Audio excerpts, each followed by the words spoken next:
Breaking news mga kababayan, maliban kina Senator Jinggoy Estrada at Joel Villanueva, 4 na senador pa ang dawit ngayon sa issue ng flood control project sa bansa.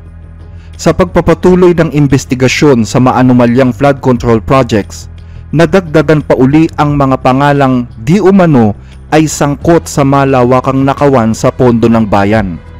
Kung noong una ay nagulantang tayo sa pagdawit ng pangalan ng mga senador na sina Jinggoy Estrada at Joel Villanueva na di umano ay kumikickback daw ng tig 30% sa ilang mga flood control projects sa Bulacan, muli ay nagulat ang bayan sa mga bagong pangalan ng senador na idinawit naman ni dating DPWH Undersecretary Roberto Bernardo. Kabilang sa mga senador na ito ay si Escudero, Binay at Revilla. Una sa listahan ng mga senador na binanggit ay si Senator Cheese Escudero. Hindi ito ang unang beses na nadawit ang pangalan ni Cheese sa pinag-uusapang anomalya. Noon kasing nakaraang buwan, natuon ang pansin ng publiko sa kanya nang aminin ni Lawrence Lubiano sa investigasyon ng Kamara na isa siya sa mga top contributors ng kampanya ni Senator Escudero, kung saan nag-donate daw si Lubiano ng umaabot sa 30 million pesos. Si Lubiano ang may-ari ng Centerways Construction and Development Incorporated na isa sa 15 contractors na sangkot sa anomalya ng flood control projects. Bagaman aminado si Escudero na kaibigan niya si Lubiano, mariing itinanggi ng senador na involved siya sa issue ng flood control. Bago pa nito, lumabas din ang aligasyon noon na nag-insert di umano si Escudero ng 142 billion na halaga ng proyekto sa 2025 national budget nang siya ang maging finance chair sa BICAM, ayon sa artikulo ng Vera Files. Gagamitin di umano ang pondong ito para bilhin ang boto ng kanyang mga kaalyado para muli siyang maluklok bilang Senate President. Pero lahat ng ito ay pinabulaanan ni Escudero. Hindi ako bahagi na anumang negosyo kaugnay sa construction o supply sa pamahalaan mula nung pumasok ako sa gobyerno noong 1998. Sa katunayan, yung mas malaking bahagi ng pondong di umano nakuha nung kontratistang tiga Sorsogon ay nakuha niya bago pa ako naging senador muli noong 2022, ayon mismo sa datos na pinresenta ng Pangulo kahapon. So klaro, malisyoso ang artikulo, tiniming ang paglabas at tiniming talaga para ika nga idikit ito bagaman walang sinabi ang artikulong ginawa kong mali o masama. Yung insinuation, yung innuendo, nandun pa rin, kaya minabuti kong sagutin ngayong umaga. Kaya for the record, wala akong kinalaman sa pag-identify, paggawa ng program of work, pag-bid, pag-award, pagbahay, pagbayad, pag-inspeksyon ng anumang proyekto sa pamahalan, sa Sorsogon man o sa labas ng lalawigan ng Sorsogon.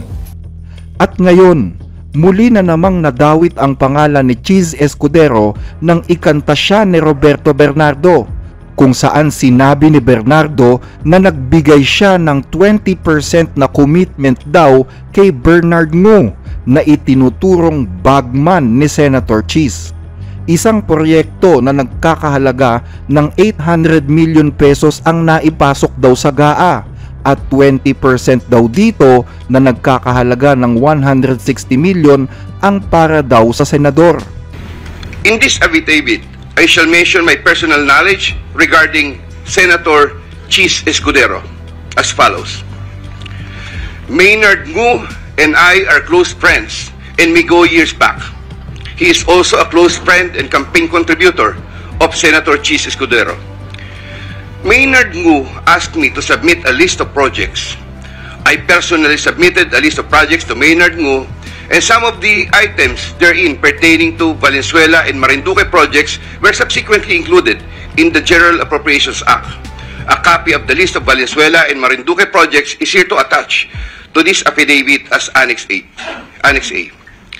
When I gave him the list and in relation to the commitment, I asked him, "Boss, paano to?" Maynard replied, "Bahala ka na." I asked, "Boss, okay na ba ang 20%? Maynard said, "Okay." After inclusion of the projects in the GAA, I delivered 20% of approximately 800 million or about 160 million to Maynard Ngu, which was meant for Senator Escudero. Finally, I would like to add that deliveries of cash were personally made to me by me to Maynard Ngu at his office in Manila. Binanggit ni Bernardo ang pangalan ni Ngu. Si Maynard Ngu ang may-ari ng Cork Wine Bar sa Bonifacio Global City sa Taguig at kasalukuyang special envoy din ng Pangulong Bongbong Marcos sa bansang China. Sa bar na pag-aari ni Ngu, ginanap ang renewal of wedding vow ni Escudero at ng asawa nitong si Heart Evangelista noong 2024. Si Ngu din ang may-ari ng Cherry Mobile kung saan si Heart Evangelista pa rin ang naging endorser nito noong 2019 sa parehong bar. Maliban sa endorsements, si Heart at si Ngu ay magkasosyo din sa Pure Living Wellness International Incorporated na seller ng skincare product na Luxel. Magkasosyo din ang dalawa sa Harlan Fractional Estate Incorporated na nag-o-operate ng isang marangyang hotel sa Boracay. Namataan din sa bar na pag-aari ni Ngu si unang ginang Liza Araneta Marcos at sinasabing dumalo din daw sa isang event ng Cherry Mobile kasama si Evangelista at si Ngu. Isang dokumento din ang lumabas kung saan nakasama ang pangalan ni Ngu sa mga aplikanteng inirekomenda daw di umano ni Liza Marcos para magkaroon ng posisyon sa Palasyo ng Malacanang. Inilabas ni former Executive Secretary Vic Rodriguez ang listahang ito sa kanyang aklat na Kingmaker matapos niyang mawala sa posisyon bilang Executive Secretary noong 2022. Ayon kay Yusek Bernardo, nakipagkita daw siya kay Senator Chis Escudero sa isang private room sa bar na pag-aari ni Ngu, kung saan sinabi daw ni Chis na, "Alam ko naman ang galawan ninyo sa DPWH. Okay naman ako. Sabihin mo kay Sec, magbaba sa akin." Kung saan ang tinutukoy na sekretary ay walang iba kundi si dating DPWH Secretary Manny Bonoan. Pero muli, lahat ng ito ay mariing itinanggi ng senador. Mariin kong itinatanggi ang mga malisyosong paratang at parinig na ginawa ni dating DPWH Yusek Roberto Bernardo sa pagdinig ngayon ng Senate Blue Ribbon Committee. Ayon na rin sa kanyang sariling pag-amin, wala siyang naging direktang pakikipag-ugnayan sa akin kaugnay sa usaping ito at patutunayan kong nagsisinungaling siya tungkol sa umano'y pagkakasangkot ko. Pangalawa sa listahan ni Bernardo ay ang pangalan ni dating Senador Bong Revilla na di umano ay tumanggap daw ng 25% o 125 million pesos na commitment sa flood control project. Ramon Bong Revilla. Sometime in the year 2024, Senator Revilla and I met where I gave him a list of projects given to me by Engineer Alcantara. Senator Revilla asked for a commitment, which I suggested. Then he approved at 25% of the total amount of. Then he approved at 25% of the total amount of the projects indicated in the list here to attach as Annex C. I relayed the 25% commitment to Engineer Alcantara and told him that Senator Revilla will appreciate additional contributions for his senatorial re-election bid. Engineer Alcantara collected the 25% commitment for about 125 million, which was turned over to me and then delivered to Senator Revilla in his house in Cavite. Maliban kay Yusek Bernardo, nauna nang sinabi ni Henry Alcantara na may 25% cut si dating Senador Bong Revilla sa 300 million pesos worth of project na ininsert sa 2024 GAA. At gaya ng inaasahan, itinanggi din ni Revilla ang alegasyong ito. Ayon sa isang statement na inilabas ng kanyang abogado na si Divina Lau, malugod na tinatanggap ni Ginoong Revilla at lubos siyang handang makipagtulungan sa anumang opisyal na investigasyon o prosesong legal upang maipalabas ang katotohanan. Hindi niya ugali ang umiwas, magtago o takbuhan ng mga hamon. Kaisa siya ng publiko sa paghiling ng pananagutan. Hindi niya hahayaang gamitin ng masasamang puwersa ang kanyang mabuting pangalan upang hadlangan iyon. Haharapin niya ito ng buong tapang. Panghuli sa mga senador na pinangalanan ay si dating Senadora Nancy Binay, kung saan ayon kay Bernardo ay Senator Nancy Binay. Sometime in the year 2024, Carlin Villa, a staff of trusted confidant of Senator Binay, called me and asked for a commitment which was set at 15% of the total amount of the projects indicated in the list here to attach as Annex D. I relate the 15% commitment to Engineer Alcantara. Engineer Alcantara collected 15% commitment or about 37 million which was turned over to me and which I then delivered to Senator Binay at a house in Quezon City. Pero tulad ni Revilla at Escudero, itinanggi din ni Nancy Binay na ngayon ay alkalde ng Makati ang mga aligasyon ni Bernardo. Sa kanyang Facebook account, sinabi ng alkalde ang ganito. Nagugulat at nalulungkot ako na dinadamay ako sa mga anomalya ng DPWH. Walang katotohanan ng mga bintang sa akin. Tahimik po tayong nagtatrabaho bilang mayor ng Makati.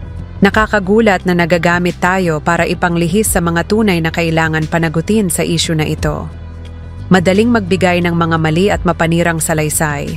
But my performance in public service has always been above board and beyond a shadow of doubt. Samantala, sa gitna ng lalong nalalantad na mga sekreto ng korupsyon, bigla namang nagbitiw sa pwesto si ICI Advisor and Investigator Benjamin Magalong. Wala pang 2 linggo mula nang italaga siya sa tungkuling ito. Ang rason, salungat daw kasi ang mga sinasabi ng Malacanang kung ikukumpara sa mga kondisyon ng kanyang pagtatalaga. Kamakailan ay nag-utos daw kasi si Pangulong Bongbong Marcos sa kanyang legal team na suriin kung ano ba talaga ang papel ni Magalong sa ICI habang siya ay mayor din ng Baguio City. Paglilinaw pa ng tagapagsalita ng palasyo, hindi naman daw itinalagang investigador ng ICI si Magalong at mas lalong hindi naman daw siya talagang bahagi ng ICI. Yan ay kahit nagsasagawa na si Magalong na mga investigasyon sa ilang mga maanomalyang proyekto kasama si DPWH Secretary Vince Dizon. Bukod pa dyan, may mga grupo din daw na pumupuna sa 2 posisyon na hinahawakan ni Magalong bilang mayor ng Baguio at bilang advisor ng ICI. Ayon sa kanila, labag daw ito sa sinasabi ng konstitusyon ukol sa pagkakaroon ng 2 posisyon habang nasa ilalim pa ng kanyang termino. Dagdag pa ng Malacanang, hindi daw gusto ng Pangulo na mapabayaan ni Magalong ang kanyang tungkulin bilang alkalde ng Baguio City dahil lang sa pagtatrabaho niya sa ICI. Ang binigay sa akin na task is to become a special advisor and at the same time investigator. So liliwanagin po natin, ang pagtalaga po sa kanya ng Pangulo ay bilang special advisor at hindi po lead investigator or in any other form na pag-iimbestiga. Hindi po siya naitalaga sa pag-iimbestiga. Medyo kuno-question po ang kanyang pagiging special advisor at yung kanyang ginagawang pag-iimbestiga. Although hindi po siya in-appoint as investigator. At kailangan unahin po rin ang mga kababayan natin sa Baguio City dahil siya po ay special advisor. Di naman po niya kinakailangan na ubusin ng oras sa ICI dahil hindi po siya miyembro ng ICI. Dahil marahil sa mga ganitong statement ng palasyo, posible na naisip ni Magalong kung ano pa nga ba ang dahilan at nananatili pa siya sa ICI gayong hindi naman pala siya bahagi nito. Pero ang tila nakakagulat pa rito, tiyempo naman na nasisilip din ngayon ang ipinatayong tennis court at parking building sa nasasakupan ng mayor sa Baguio City na itinayo daw ng St. Gerard Construction na pag-aari ng mga Diskaya. Isang proyektong ipinagtanggol naman ni Magalong at sinabing dumaan yan sa tamang bidding. Bawal dito. Otherwise, wala akong karapatan na magsalita ng ganito. Kung gago ba ako, kung mandanakaw ako, magsasalita ba akong ganito? Lalabanan ko ba yung matataas sa Kongreso? Kung bulok ako? Tanungin mo si Diskaya kung nagbigay siya rito. Sa kabila ng conflict of interest na ibinabato sa kanyang dual role, sinabi ni Mayor Magalong na wala daw conflict of interest na nangyayari. Minsan pa ay gusto kong linawin na walang conflict of interest sa aking tungkulin. Ang aking trabaho bilang mayor ng Baguio at ang aking paglilingkod sa ICI ay palaging ginagabayan ng iisang prinsipyo, ang pinakamataas na pamantayan ng integridad sa paglilingkod bayan. Hindi ko papayagan na pahinain ng mga pagdududang ito ang ICI at ang mandato nito. Kaya't pinili kong umatras, hindi para talikuran ang laban, kundi upang ipagtanggol ang mismong integridad ng laban. Hindi natin dapat hayaang nakawin ng mga tiwaling lider at burokrata ang kinabukasan ng ating mga anak, at higit sa lahat, ang kinabukasan ng ating bayan. Bawat pisong ninakaw sa taumbayan ay hindi lamang simpleng pagnanakaw, ito'y isang paaralang hindi natapos, isang ospital na walang mga gamot, isang tulay na bumagsak, at mga pangarap ng bayan na pinagtaksilan. Ang pinakamatinding kabuktutan ay ang katotohanan na ninakawan ng korupsyon, ang taumbayan ng kaligtasan at kinabukasan. Mahaba-haba pa ang labang ito at dapat tayong maging handa na magtiis ng mahabang panahon. Malalim ang pagkakaugat ng mga puwersa ng korupsyon, pero malalim din ang tatag at tapang ng espiritu ng mga Pilipino. Hindi mangyayari ang pagbabago sa buong magdamag lang hanggat tayo'y nananatiling mapagbantay, hanggat patuloy tayong lumalaban, at hanggat buo ang ating pananalig sa ating bayan, tiyak na magtatagumpay tayo. Marami namang netizens ang tila na dismaya o nalungkot sa balitang nag-resign na siya. Marami na kasi sa ating mga kababayan ang naniniwala sa advokasya ni Magalong na labanan ang katiwalian. Para sa kanila, ang pagkawala ni Magalong ay senyales ng kawalang pag-asa na mapapanagot pa ng komisyon ang mga tunay na may sala. Lalo't ang sinabing independent commission ay hindi naman daw talaga independent. Meron namang nagsasabi na sa una lang daw ang pagkakatalaga ng administrasyon kay Magalong para lang ipakita na nagagalit kuno sila sa korupsyon, kaya kailangan ang isang katulad ni Magalong sa pwesto. Pero sa huli ay aalisin din daw siya na para bang palabas lamang ang naging pagtatalaga sa kanya. Matatandaan na isa si Mayor Magalong sa mga nagnanais na hubaran ang tunay na salarin sa mga maanumalyang proyekto ng flood control, kung saan naniniwala siya na nasa kamara ang tunay na ugat ng mga katiwaliang ito. Marami sa kanila involved. No? Walang kaduda-duda yan. Ito nga, hirap na hirap silang banggitin pa yung isa sa mga mastermind nila dyan, si Saldico, hirap na hirap pa silang banggitin. For some reason, hindi ko rin alam kung bakit takot na takot. Ibig sabihin, it's a public knowledge inside Congress kung gaano ka-powerful yung tao na yan. No? But why is it that they're afraid to mention his name? Why? Kasi ho, kalimitan, alam nyo naman, yung district engineer, sino namimili dyan? Ang namimili naman dyan, yung mambabatas, hindi naman ho si Secretary DPWH. Kasi ganyan na ho naging kalakaran. Bakit sila nagmimili? Kasi nga nandun ho yung complicity, nandun po yung sindikato. Pero kapansin-pansin na tila salungat ang paniniwala ni Magalong sa mga naglalabasang balita ngayon. Dahil kung naniniwala si Magalong na nasa mababang kapulungan ang ugat ng problema, ang mga miyembro ng Senado naman ang tila dinidikdik at hindi ang Kongreso. Sa katunayan, sa listahang inilabas ng DOJ, 3 kasalukuyang senador at isang dating senador ang agad na pinakakasuhan. Kabilang dito si Senator Chis Escudero, Jinggoy Estrada, Joel Villanueva at Bong Revilla. Bukod sa mga senador na ito, kasama din sa mga kakasuhan ang ilang mga dating opisyal ng DPWH. At sa Kongreso, tanging si Zaldico lamang ang kakasuhan.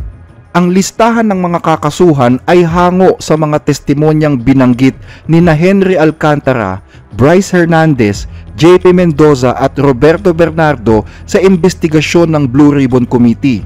Pero ang kapansin-pansin, bakit wala ang pangalan ni dating House Speaker Martin Romualdez dito kahit isa siya sa mga pinangalanan sa hearing?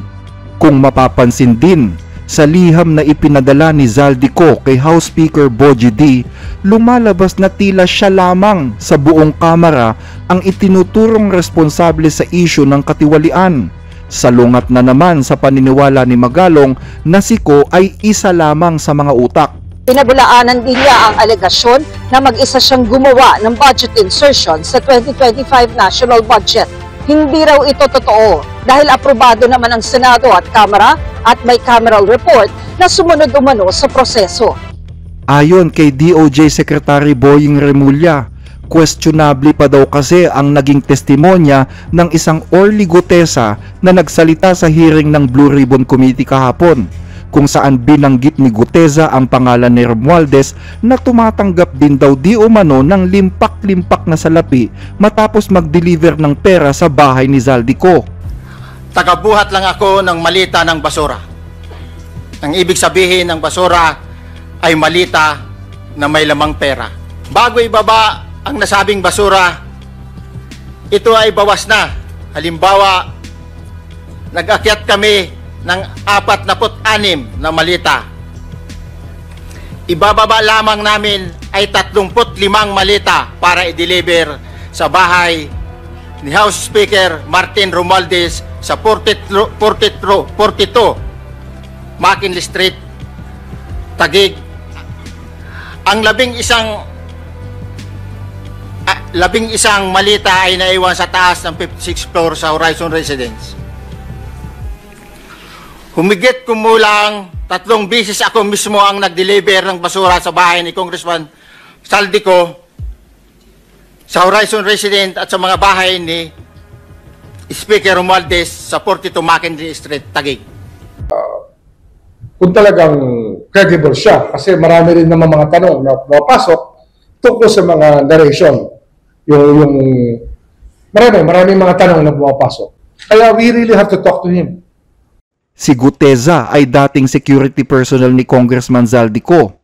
Ang kanyang salaysay na nagdadawit kay Romualdez ay notaryado daw ng abogadong si Attorney Peche Rose Espera na itinanggi naman nito. Dahil dito, nababansagan ngayon si Gutesa na isang peking witness. Gusto daw sanang makausap ni Remulla si Gutesa sa opisina ng DOJ pero hindi ito sumipot. Sa madaling salita, kung mapapatunayang peking witness si Gutesa, ligtas si Romualdez sa akusasyong ito.